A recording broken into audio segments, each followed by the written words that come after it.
Good afternoon, everyone. My name is Brianna Green, and I am the Assistant Director of the Dowdy Multicultural Center, and I'm here to thank you all for joining us this afternoon for our Black History Month dialogue, Beyond COVID and Protests, Black Communities Agency by Nyle Fort. This event is sponsored by the Dowdy Multicultural Center and the Office for Diversity, Equity, and Inclusion. A few technical notes before we get started. Please be sure that you are muted. And while Nyle is speaking, we encourage you to use speaker view. After he speaks, we will then open up for a dialogue, so feel free to then go back to gallery view. Throughout this event, you may submit questions in the chat that can be asked. So if you're thinking of questions while he's speaking, feel free to put them in the chat and we will make sure to get to those. And next we will have Yami Reyes, Graduate Assistant of the Dowdy Multicultural Center, introduce our featured speaker. Yami is a candidate of the Higher Education Policy and Student Affairs Program and is a member of Lambda Theta Alpha Latin Sorority Incorporated. Please join me in welcoming Yami. Thank you, Brianna. Good afternoon, everyone. Nyle Fort is a minister, activist, scholar based in Newark, New Jersey. He has worked in education, criminal justice, and youth development for over a decade in various capacities, including the National Director of Communities Against Militarized Police, founder and co-director of the Organizing Praxis Lab at Princeton University, and lead trainer at Momentum, an activist incubator that builds large-scale social movements in the United States and around the world. Nyle's activism includes local, national, and international efforts. In 2014, after the tragic shooting death of Michael Brown, he traveled to Ferguson, Missouri to help build the movement for Black lives. Upon his return, Nyle created Last Words, a liturgy commemorating the last words of Black people killed by police and vigilantes. Nyle has traveled to over 12 countries to learn, teach, and strategize around issues of democracy and inequality. In 2012, he served as an international fellow at the St. Andrew Center in southern India, where he taught and created curriculum connecting the experiences of Indians and African Americans. In 2014, Nyle worked in Amsterdam and Belgium as the inaugural Beloved Communities Fellow, where he helped build a multinational effort to challenge global racialized violence. And most recently, Nyle traveled to Rome to participate in the Vatican's World Meeting of Popular Movements, a joint initiative of Pope Francis and the Pontifical Council for Justice and Peace to end poverty and promote international human rights. Nyle has spoken at various academic, cultural, and religious institutions, including Harvard University, the University of Amsterdam, the Malcolm X and Betty Shabazz Center, the British Library, and the Riverside Church. His writing is featured in several academic journals, including the Harvard Journal of African American Public Policy and Socialism and Democracy, as well as various media outlets, including The Guardian, The Nation, and Ebony Magazine. Nyle is currently a joint PhD candidate in religion and interdisciplinary humanities with a concentration in African American studies at Princeton University. He has won numerous fellowships, including the Forum for Theological Exploration and the Provost Office at the University of Pennsylvania. While completing his doctoral dissertation, Nyle consults around issues of policing, student activism, faith-based organizing, and diversity and inclusion. His latest project is helping to build a National Institute for Social Justice with a world-renowned social justice scholar and writer. Please help me in welcoming Nyle Fort. Thank you so much for that introduction. Thank you, Brianna, for setting the context of the conversation. I am extremely excited to be in dialogue with all of you. I would love to see faces, no pressure at all, but it's only a few of us, and we've all been struggling under COVID. I know I have, with the lack of personal touch. So if you're open to it and you feel comfortable, please come on in with your beautiful faces. I would love to see them. And I'm, again, just looking forward to being in conversation with you all. My apologies, Brianna and Yami, for having a lot going on today, but we're gonna do what we do. So This is going to be a bit of an informal conversation. I've been tasked to speak for about 15 minutes. And then I believe we have about an hour, maybe a little less at this point, to just have a conversation. So as Brianna said, please feel free to put your questions or comments or things you might be wrestling with as I speak in the chat or Q&A box, whatever makes more sense. And then just be ready to have a conversation. You know, I'm open and interested in talking about a variety of things about this really tumultuous political moment that we're in. And so I'm sure we've all had a lot on our mind, right? We're looking at an impeachment trial right now. We just saw what happened on January 6th with the coup at the Capitol. And we're coming off of, you know, years and years of, you know, a presidency that has been very difficult and challenging for most people, especially the most vulnerable. So I'm looking forward to hearing your insights. And Q&A is actually my favorite part of these types of conversations because I learn with and from you all as much as I do from my studies and from my professors and things like that. With that said, can we actually just do brief introductions since it's so few of us? Can you just say your name, even though I can see your names on the little box at the bottom? Can you say your name, maybe your major or what you're interested in doing more broadly, and then where you're calling in from, if that's all right with y'all? I could actually start. So my name is Nyle Fort. I am calling in from Newark, New Jersey, which I call home. And I am, as you already heard, I'm finishing up my PhD at Princeton, where I'm studying African American studies and religion. So excited to be on the call. Whoever wants to go next. I can go. Can y'all hear me? Yeah, okay. Hi, my name is Anania Jones. I'm a second year political science major and Spanish minor, and I'm calling in from Bridgeport, Pennsylvania. Nice to meet you. Hi everyone, I'm Liliana. I am a master's in social work student. I'm also a graduate assistant with the Dowdy Multicultural Center, and I'm in Glenside, Pennsylvania, which is just north of North Philly, so right by the city. And welcome, Nyle.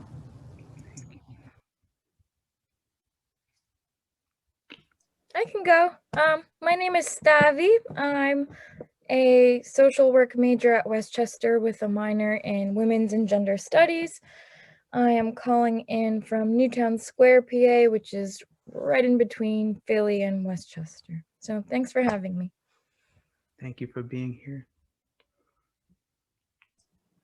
Hi everyone, Denise Velez, pronounced Shieya, and I'm calling in from Lancaster, Pennsylvania, Central PA. Thank you, nice to meet you. I forgot to say, I'm a staff member with the Dowdy Multicultural Center. Wonderful. Hello, everyone. My name is Angela Garrett. I'm actually an alumni from Westchester University. I presently work as a secretary in the Dowdy Multicultural Center, and I am calling from Westchester University. Welcome. Nice to meet you. You too. Good afternoon, everyone. This is Demetrius Jaggers. I am also a staff member in the Dowdy Multicultural Center.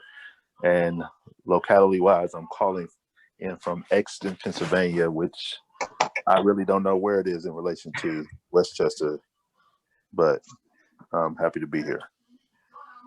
Good to see you again. At least your profile. You too. I'm cooking lunch for my kids, so that's why I'm not on hey, camera. as long as you throw me some, you know what I mean? I'm a little hungry over here. Anybody else? I think we have a few more people, just a couple more people. Hey everyone, my name is Amanda. I work in the Career Development Center, and I'm calling in from my office here on campus. Nice to meet you. Hi, my name is Garbo. I'm a staff member in the Department of Counselor Education at Westchester, and I'm calling in from Phoenixville. Wonderful. Nice to meet you. Yeah, hey everyone, my name is Lindsay. I work in the Center for Women and Gender Equity at WCU. I'm also making lunch, so my camera is off. And I'm calling in from Malvern, PA, which is about 10 minutes from campus. Wonderful. Is that everyone? Scott, would you like to introduce yourself? no pressure if you're here. That's my agent, y'all. He's the one who set this up. Okay, he might be making.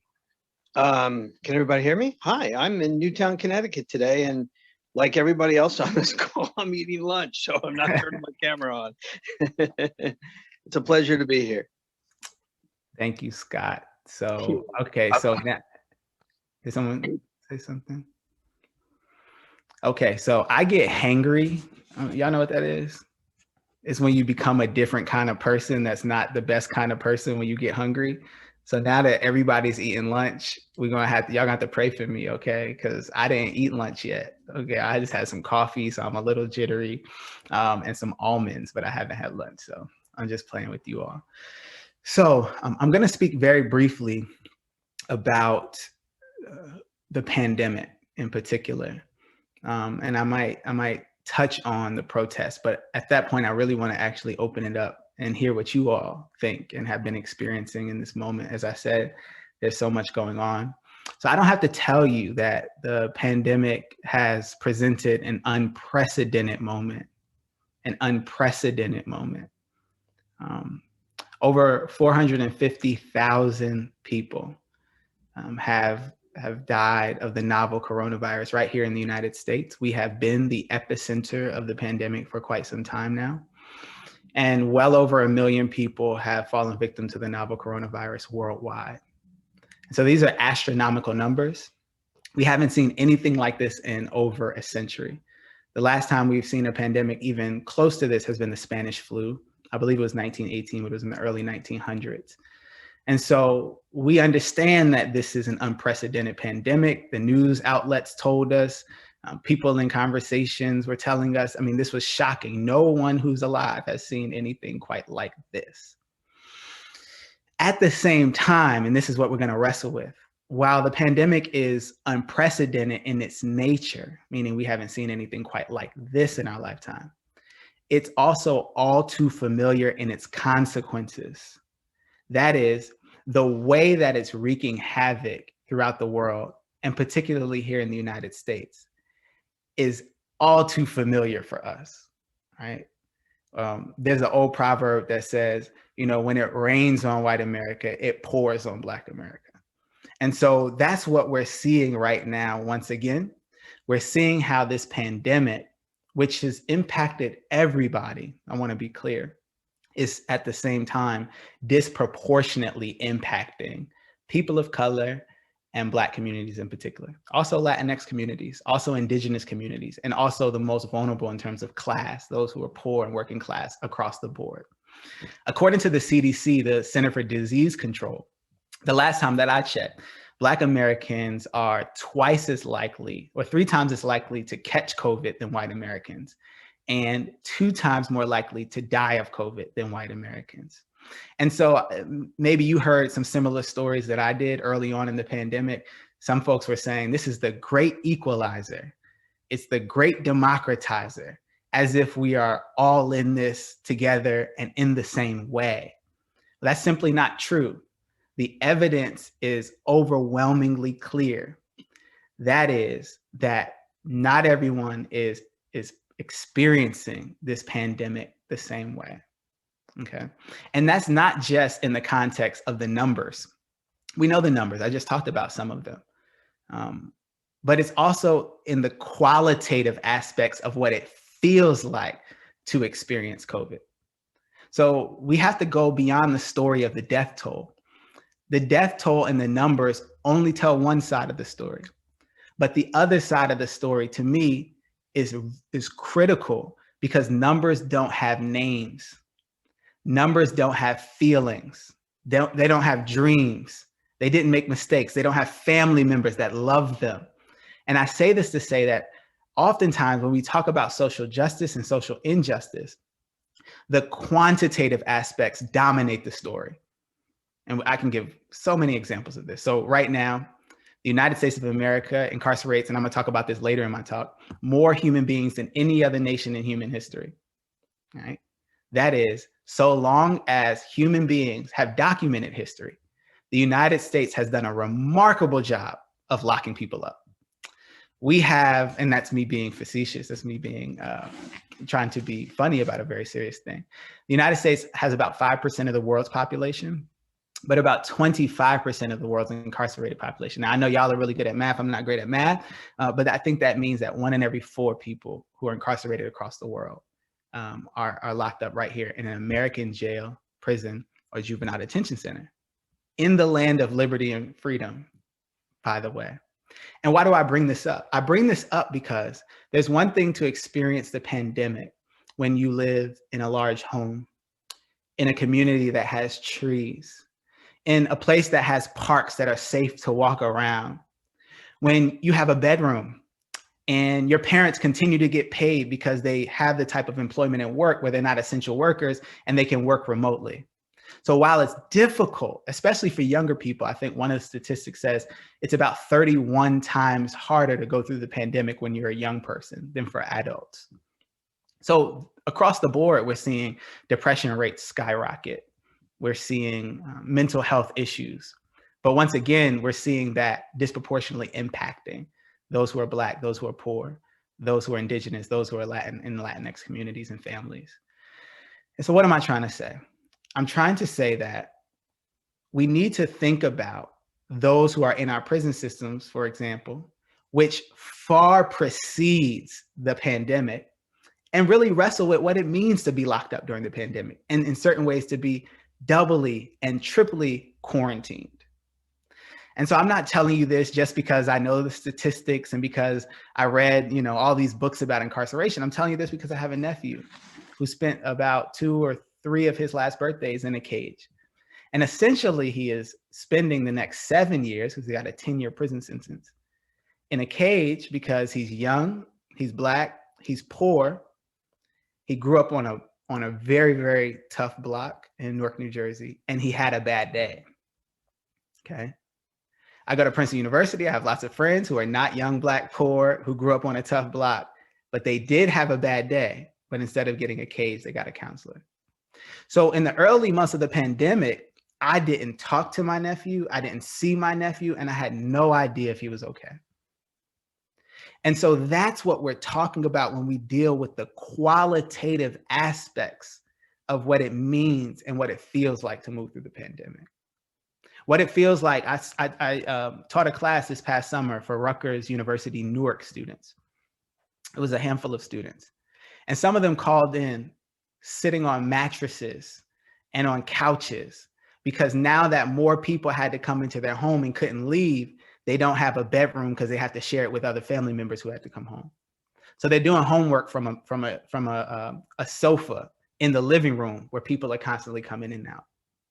And we tell stories about that, right? We tell stories, well, folks are just lazy. Black folks listen to all that hip hop music and all those things. But the reality is that we're not dealing with the truth of the matter, which is that some people are experiencing this very differently than others. So we can talk about the pre-existing conditions of racial injustice that makes it such that the pandemic is not the great equalizer.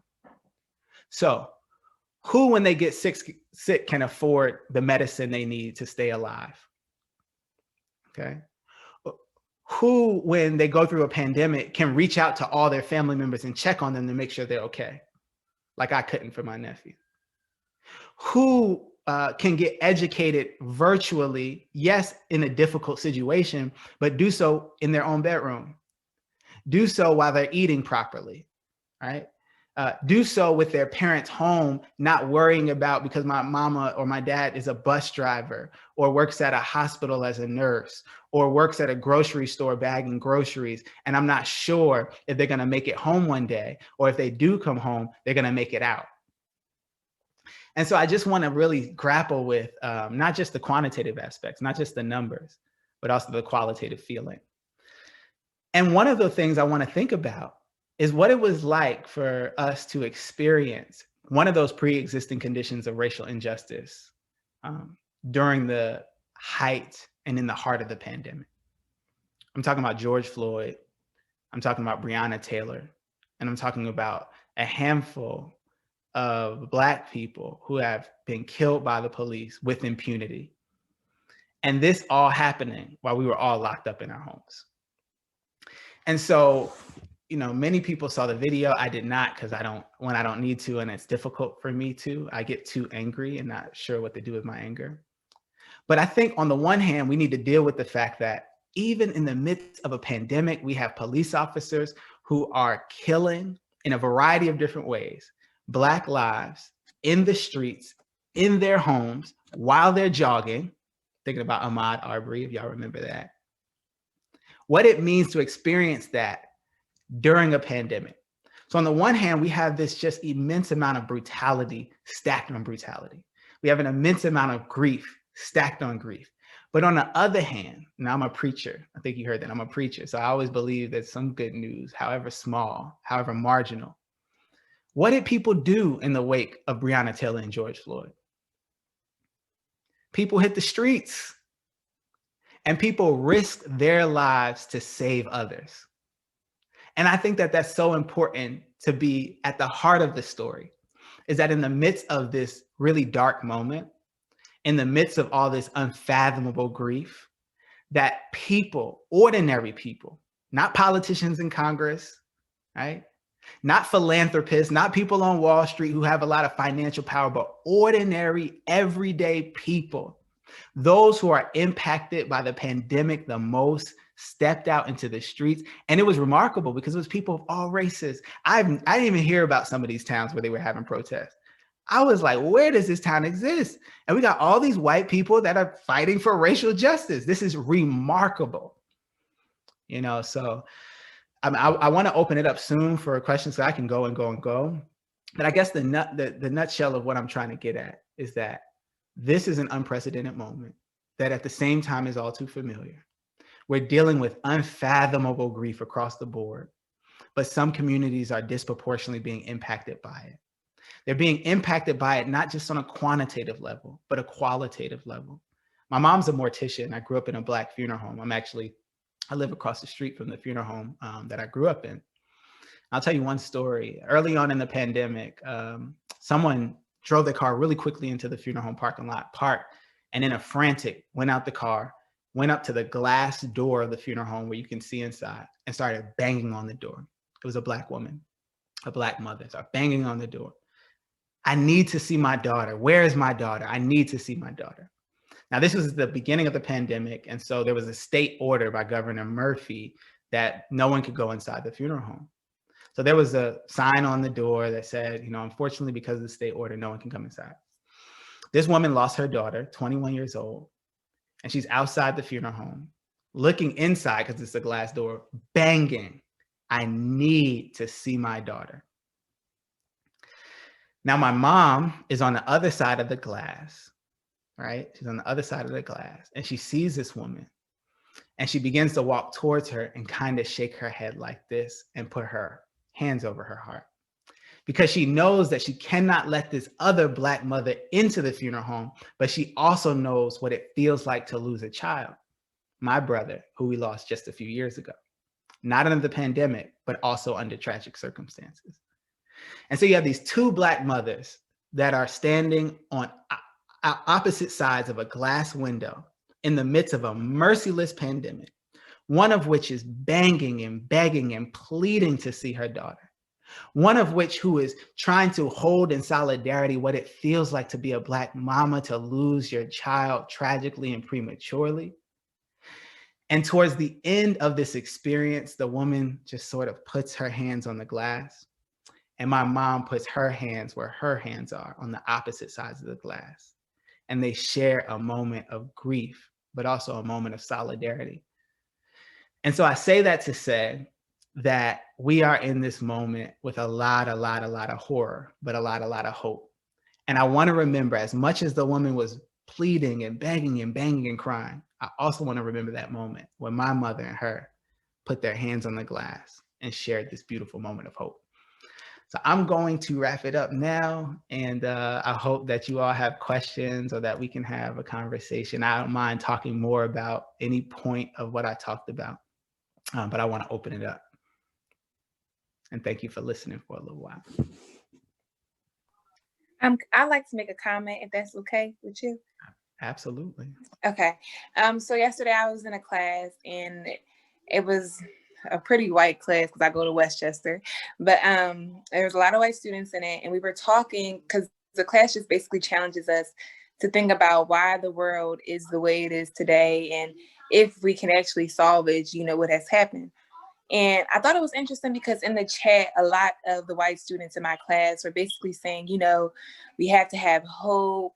Because I posed the question, you guys seem really optimistic that we can save the world and we can change the way people think. And I'm optimistic about that too, but I was asking them, how are we going to get to that point where people start considering other people?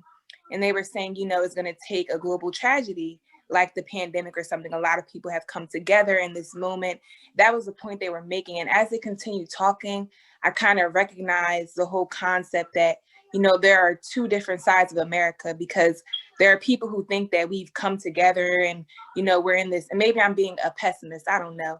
But the way they were talking, it's just kind of like they don't understand what people are actually going through. And they were saying, we have to focus on the positive, focus on the hope, we've come so far. And it's like, I was coming to the realization that people actually don't know. And I don't even know what some people are going through, but there are really two sides of America. I know Meek Mill has a song, Other Side of America, and that's what it was kind of making me think of, because that's just beyond some people. And I don't know how to explain that to people, especially through Zoom. Like, no, it's not that easy to focus on the positive. It's not that easy to do that. Thank you. Thank you for sharing that. I think there's a healthy amount of pessimism that we should all hold, those of us who are serious about the tragedy of the world. Otherwise, you're probably not taken seriously or telling the truth or being clear-eyed about what's happening right before our face. And that's a part of what's wrong with this country, is that in many ways on a national level, we haven't been honest about the nastiness and the brutality that sits underneath our lies and our illusions and our fantasies, that we're some beacon of democracy across the world, that we're some sort of model for what it means to be a country in the process of forever perfecting itself. Even when we talk about slavery, it's something in the past, not something that has continued into the present.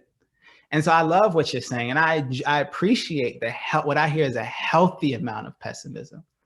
And I think it's important to be pessimistic about certain things. I was very pessimistic about the past administration, and I'm not a whole lot more optimistic about the current one, to be quite honest. But you know what I am optimistic about? You and me and people on this call and folks who put on a mask and went outside in Minneapolis and in Brooklyn and Portland, and who said, the tragedy's not going to change the world. We are. And so I don't think there's anything inherent about a tragedy that will change the course of the world. There's been lots of tragedies that, in fact, look at Hurricane Katrina. Hurricane Katrina devastated New Orleans. It still hasn't recovered. So I don't think a tragedy in and of itself. I think what people do in response to the tragedy. I think not the death, but the refusal to let death have the last word becomes the possibility of transformation. So I would encourage your healthy pessimism, but I would also keep clinging to that hope in the midst of it. And the reason why I would do so is in part because we wouldn't be here if it wasn't for people who came before us who clung to hope in even darker conditions. In the heyday of slavery, when it was hard to imagine Black people outside of chains and being born off the plantation, people somehow had the courage and the will to imagine you and me not just being born off the plantation or not being born without chains, but going to schools of higher education where we can have conversations like this. And so, I appreciate your comment. I definitely feel you. And I just try to clarify, pessimism and optimism need to be qualified. Pessimistic about what? About whom? And optimistic about what and about whom? And so I try to hold both in tension. And that's really important to me. So I think we can change things. I don't think revolution is something that happens overnight. I think it's a process, and I think we all have a role to play. And I think this conversation is a part of that role. So I hope that's helpful or, a good response.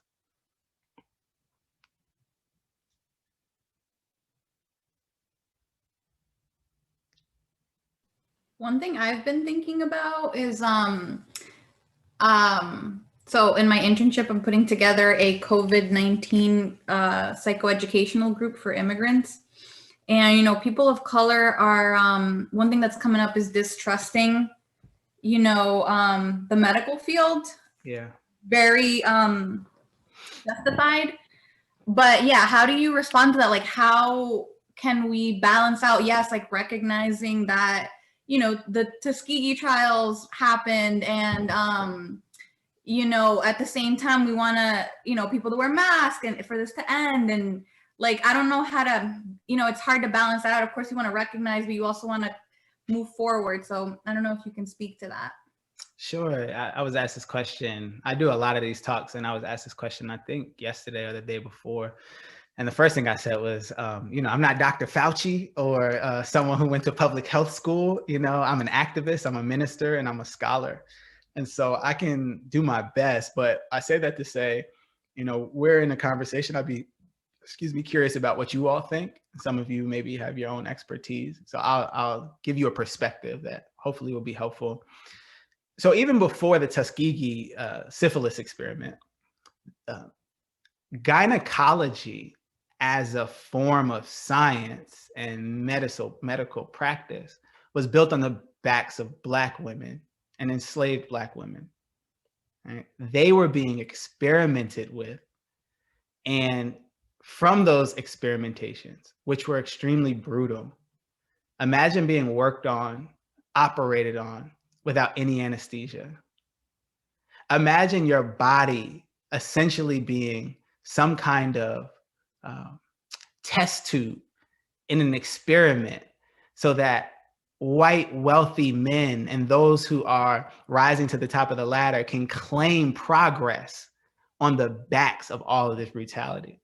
So from the very beginning, and this is very interesting, I mean, we have to think about the story of the Enlightenment. The story of the Enlightenment is a story of progress. Look, science has replaced the theocracy, right? This idea that everything is based on what God says. This is a part of what the Enlightenment does. The Enlightenment is a story that we've progressed because we don't get all of our notions, we don't get all of our ideas of truth, from this idea of God.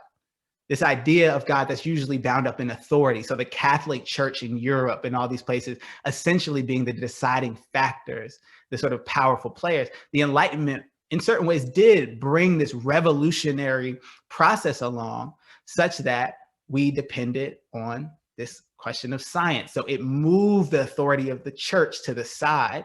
And in some senses, that's very important. On the other hand, it's still important to see the underside of that project of the Enlightenment is built on the backs of slavery, capitalism, the Atlantic slave trade, patriarchy, misogyny, all of these types of things. And we see that running through the course of Black American history, but also American history and the history of the Western world. And so I think that's really important to grapple with. And it goes way beyond the Tuskegee experiment, way beyond. Even when you think about things like, I'm not sure if it persists to this day, but I wouldn't be surprised. There were patterns of not picking up Black people in ambulance to go to the hospital. The Black Panther Party, which gets a bad rep because the story about them where they were some gun-toting ghetto Black kids who hated cops, which is a ridiculous, narrow narrative. They had 10 programs. They were community-based programs that was trying to respond to these racial inequality. One of them was an ambulance program because they knew that the ambulance and the hospital were not valuing or concerned about these Black people who were sick and needed to go to the hospital. So they built the ambulance themselves and they took Black people. So there's this larger history. Even today, there's evidence and reports that show that certain doctors don't believe that Black patients feel pain at the same level of white patients. So this isn't just Tuskegee, even though that is one of the sort of pillars of the distrust that many Black people have inherited, sort of a generational inheritance of distrust towards the healthcare center. But it's just this broader Enlightenment narrative that has continued down to today. And I think we need to be really careful about that, really honest about that. I think it's an important place to start. To be honest. Why? Why are these Black folks distrustful? Why are people of color distrustful? And it's because precisely of the nastiness, the brutality, the lack of value of Black lives in this country. With that said, I think we still need to be vigilant in making sure that the same communities that are being negatively impacted by the pandemic the most are those who are also being, responded to in the terms of their needs during this pandemic. So I don't want to simply say because Black people distrust it, that should be the final word. Black folks need to be vaccinated. And especially those who are most vulnerable. That's my belief. Now, I could be wrong. I say this with a lot of humility, but I believe in science, however complicated it has been. I believe generally in the importance of scientific study. And I just think it needs to be in conversation with race and class and gender and all these other things. That's what I think. But I believe in science. I think it's very important. So I think we have to figure out how to do that. One of the ways I think is how about we fund organizations and institutions in communities of color and Black communities to do vaccination programs such that our grandparents, our aunties, our fathers, the bus drivers, they trust us much more than they do people in Congress. They trust us even more than Dr. Fauci, however helpful he's been in this time. And so that's one way I think we can respond to this is one, having political education around these ideas of gynecology, of Tuskegee, and really showing people, yeah, you are justified in this feeling of distrust. At the same time, it's really important for us to use the tools that we have at our disposal to help us survive and thrive in the midst of this really merciless pandemic. So I think one of the ways is give money and funding and resources to Black institutions like churches, like community-based organizations and things like that, and because there's already trust there. And to do that. And that's happening at some level. There are churches, for example, in New Jersey that are becoming vaccination sites because sometimes people just trust their pastor more than they do a politician or even a medical expert. So I think that's one of the ways to do it, but it's by no means is that like the answer, but hopefully it's one way to help address it, if that makes sense. Can I follow off of that? Because I really like that point that was made. I think I personally, I would not ask a Black person to trust an institution that wasn't built for them or was built to harm them. So for example, I wouldn't ask a Black person to trust the police after we know the police was founded to hunt down their ancestors and return them to slavery, which is why I would advocate for rebuilding a whole different institution. But I would be okay with asking a Black person to trust another Black person. So I think that when it comes to getting Black people to trust medicine or to be invested in certain things, I think you have to get Black people to help lead them in that direction. I would personally so I guess that kind of goes to representation and such, because I think it's easier to trust another Black person than it would be to trust a white institution. But at the same time, I would just prefer to see Black institutions generally rather than white institutions.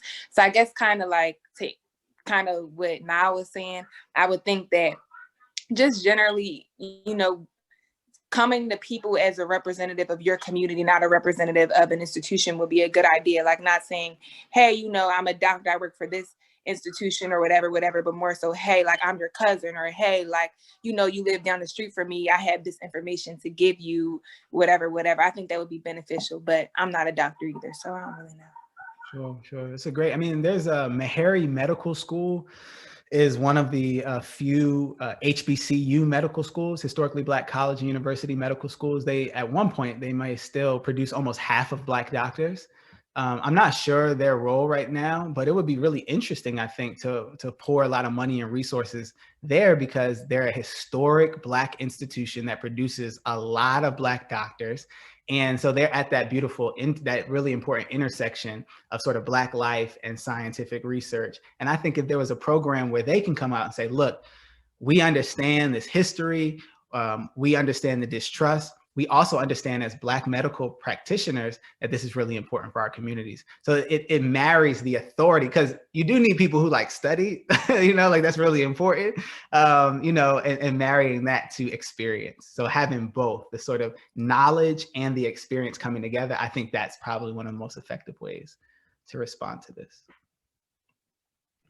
I kind of want to mention, based off of that, a conversation that I feel like I haven't been seeing enough of, including in the field of social work that I've been kind of pursuing my education in, is that I'm not seeing enough dialogue about furthering colonization and stuff through injecting yourself into communities that you're not a part of.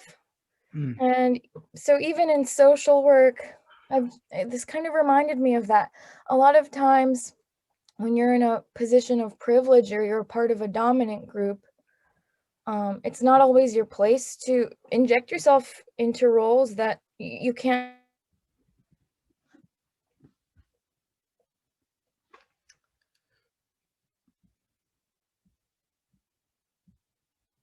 May have a glitch here. Is everyone else here? Okay. I was enjoying the point, so maybe. I think you glitched out if you're back. This Zoom life ain't no joke, right? Are we back? Am I back? Yes, you were saying Okay. you were saying about folks, certain people injecting themselves into communities that they don't sort of come from. Or... Yeah, I'm kind of just interested in learning more and having more conversations about how to kind of be aware of your position in society and not further that what you guys have just been talking about, you know. Yeah, it's so, this stuff's complicated. It's complicated. And I don't say that in the academic way to then stop conversation, because I go to a school where complicated then means that it's somehow we can't land somewhere. It's just too complicated. It's just too nuanced. It's too subtle. I don't believe that. However, I think that we have to put in tension or put in conversation a few things. One is that representation is extremely important. The other is that representation is not transformation. And a part of what I mean by that is your identity and your experience in a particular identity doesn't mean you have expertise as how to respond to the brutality that comes with that identity. That's a simple way of saying, my mom's in a relationship with another woman. Okay, she's the most beautiful woman in the world. My mom is the most beautiful, and no knock to y'all, y'all are great. But my mom is the most beautiful woman in the world. She's in a relationship with another woman, and I grew up with two moms, and they're like pretty homophobic and patriarchal. Beautiful, but pretty homophobic and patriarchal. So from a very young age, I realized I didn't have the luxury to think that just because you had a certain identity means that says anything about your values or politics. I think that's really important. Part of the reason why is all we have to do is look at Clarence Thomas in the Supreme Court, or people like Condoleezza Rice. I know she gets a lot of praise, but if we look at the actual track record, it hasn't been that good for Black people. I mean, I can talk about Obama as much as I sort of celebrated the election of Barack Obama. I can also tell the truth, and we need to tell the truth, because no race of people, no gender of people, no sexuality of people, no religion has a monopoly on truth or has a monopoly on what it means to transform the country. So I believe in democracy. And so I believe democracy requires us to tell the complete truth and to find a way to live together that, one, honors the reality that some communities are disproportionately impacted by systems of injustice. I think we also need to realize that not everyone within those communities necessarily, one, holds good values, or two, has the right ideas as how to respond to that, right? That's really important. It took me years to learn that point. So I think it's important, for example, for me as a cisgender heterosexual young man to understand that my mother, my Black mother, is disproportionately impacted by patriarchy. I think it's also important for me to understand that my mom taught me patriarchy more than any other person. However, however benignly, however benevolently. She didn't know she was, but she wanted me to be a certain kind of man. And that notion of being a certain kind of man was quite patriarchal. It was bound up in this idea of hierarchy and power and all these things. So I have to tell the whole truth. If I'm actually against patriarchy, and not just against patriarchs, right? This is what Bell Hooks says, patriarchy has no gender. And thus why she writes a book that feminism is for everybody. So I want to hold that intention. And while I think it's important to be sensitive to other people's identities and experiences, very important. And at certain times you do just have to take a step back and listen to people's pain. But don't let that then be a roadblock to telling the truth and to recognizing that values ultimately, to me, are the resources that's going to transform the world, not just experiences. Both are extremely important. Does that make sense? Does that make sense? So you can be Black and do anti-Black things. You can be queer and do queer-phobic things. You can be an immigrant and still believe in the wall. There are people, do y'all know that there's immigrants who very much believe in the wall? And there are some of my white friends who do not. So, you know, my partner, you know, y'all know the phrase, rooting for everybody that's Black? Y'all know that phrase, rooting for everybody that's Black? My partner says, rooting for everybody resisting oppression, which is just her way of saying, I'm not gonna root for everybody. I'm gonna root for anybody who's resisting oppression, because at the end of the day, I think oppression is bad across the board. I'm gonna talk about Dr. King later. Dr. King said injustice anywhere is a threat to justice everywhere. And so, you know, and what did Malcolm X say? Malcolm X says, I'm for truth no matter who says it. I'm for justice no matter who it's for or against. So I hope that's helpful. It was, thank you very much. Absolutely. I'm enjoying this combo, y'all. This is great. I know you've done some work internationally and nationally. Can you provide us a little bit of insights as to some of the lessons you've learned to thinking about the work that you're getting to do in so many ways? But if you can provide us that, because I don't think we always get the opportunity to have that kind of relationship with other parts of the world. Sure. Two immediate things come to mind, and there's a lot. I really enjoyed my experiences traveling. It's one of my favorite things to do. And so COVID has been, on the one hand, it's been nice because it's made me stay home and I have a lot of work to do. On the other hand, I miss seeing like parts of the world. And I especially like getting out of the United States because as a Black person, especially, it's important for as many of us as possible to get out of the suffocating political culture of anti-Blackness here. Even though, this is what I'm about to say, it's global. So what I learned through traveling is a lot, but I'm gonna focus on two things. One is that the problems here in the United States are not necessarily unique to the United States. So racism is a global phenomenon. Even mass incarceration, which I talked about, it thrives in Brazil, it thrives in other parts of the world, you know, even though it might look a little different. So I realized, oh, I can't escape social injustice by leaving the United States, that this actually is a global issue and a global set of crises that we're facing, and that they're all bound up in each other. You see what I'm saying? So while we had Donald Trump, Israel had Netanyahu, and India has Modi, and Brazil has Bolsonaro. These are all flocks of the same feather. These folks, they're not all that different in substance. They're just, you know, leaders of different countries. And so I realized that I needed to expand my analysis to understand what we're really up against and how these things are bound up with each other. A lot of times the analysis stops at the borders of the United States. How do we think about the war on terror? How do we think about imperialism? How do we think about the fact that the United States has hundreds and hundreds of military bases across the world? How do we think about the fact that the United States colonized Guam, Mexico, Puerto Rico, the Philippines? I mean, we can go on and on and on and on. And so the United States is a world power, it's an imperial power, and it's really important to understand that its impact is beyond just on Black Americans or just on immigrants in this country. It's global. We've staged coups in South American countries for decades. Anytime a country has even flirted with socialism or even considered thinking about or imagining what a country would look like outside of capitalism, the United States has traditionally gone into that country and broke that up. Why? Because there's interest globally. The oil industries, the gun industries, the war economy. What other countries do are very much affected. Climate change. That's why when we went, when the Paris Climate Accords was broken under Trump, right? That's in part because of big business. That's a part of it. So the oil industry is not interested in saving the planet. They're interested in saving capitalism. The gun industry is not, there are more guns in the United States than people. That gun industry is not limited to the NRA, and the NRA is very much in bed with these other folks. You look at police violence. There are police delegations between the US and Israel.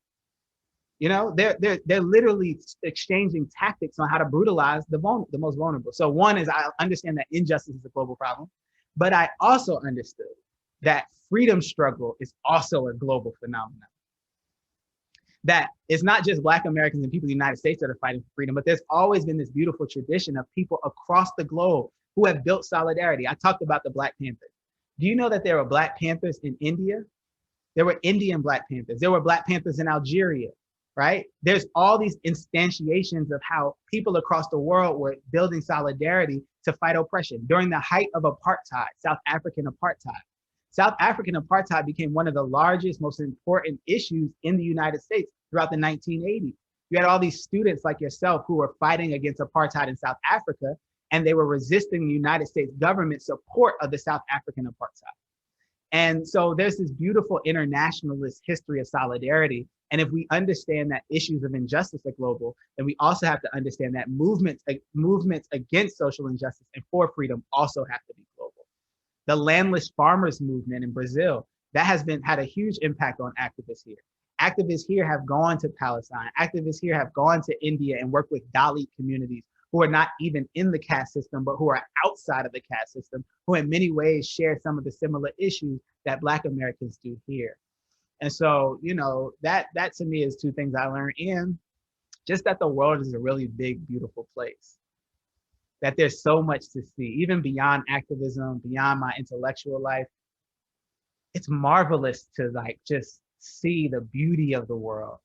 To go to Brazil and, you know, see the foliage in a different country, to go to India and live in mountains that are 6,000 feet above sea level, to go to Palestine and eat olives from actual olive trees. You know, I can go on and on and on, but the point I'm trying to make is there's so much beauty and marvel in the world. And I hope that we all have the opportunity to experience that. And that should animate and sort of infuse in us to say, don't we want to hold on to this beauty? Don't we want to fight for this kind of world?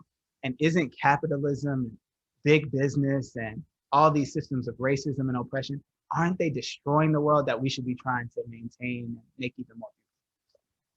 I hope that's helpful.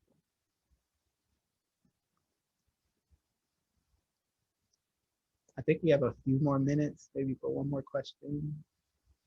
And are y'all gonna be on the talk later? Or is this exclusive? Okay, so some of this you're gonna hear again, and I apologize ahead of time. Okay, so you brought up students, and since we're in a higher ed institution, is there some comments or thoughts around, like, I know the question is always like, how can students be involved? But yeah. I mean, beyond that, like, I don't know if there's other thoughts around, there's just so much beauty in terms of like the student activism that has moved mountains for all of us. And so I don't know how you want to speak to that, but it's beautiful to see that, and that students like the ones here can continue that work. Yeah.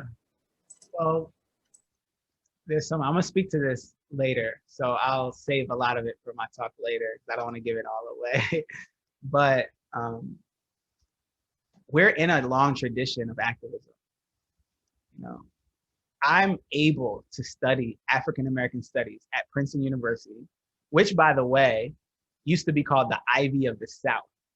It was called the Ivy of the South because slave masters would send their sons there to be bred into good slave masters. That's why it was called the Ivy of the South.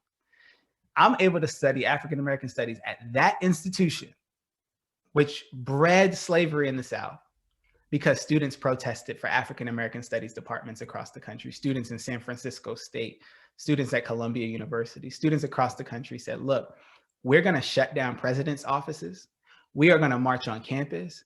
We are gonna, you know, raise hell on this campus until you meet our demands, one of which is to have African American studies and ethnic studies departments. So we have Chicana studies, we have women and gender studies, in part because of a lot of Black students, but also Jewish students who hadn't been let into these universities. I think the first Jewish student at Princeton, or at least at Mass, was in the 1950s. Women were barred from a lot of campuses. So you had these people who fought, and now we're bearing the fruits of it. So I think seeing ourselves in that tradition, I'll speak to some more of the specifics in the following talk, and some concrete steps that I think we can take. But I think just one is realizing that these student protests don't come from nowhere. How do students know to do that? Because there's an institutional memory. Even if you haven't like studied all this stuff, there is a tradition and an institutional memory that cues in us, oh, we don't have to accept this. We can actually fight for what we believe in. So I'll speak in more specifics later, but thank you for the question. And now it is about time to wrap up. So I want to thank you all for joining us this afternoon. And we definitely encourage you to join our Talk with Nyle later, which will be about making history, Black women and Black voters. That will be at 6:45. If you haven't registered, you're still able to register and you will receive the Zoom link. So thank you again, Nyle, for your time, and thank you everyone, and we hope to see you later on. Thank y'all so much, and hopefully I'll see you later. Peace. Thank you. Bye.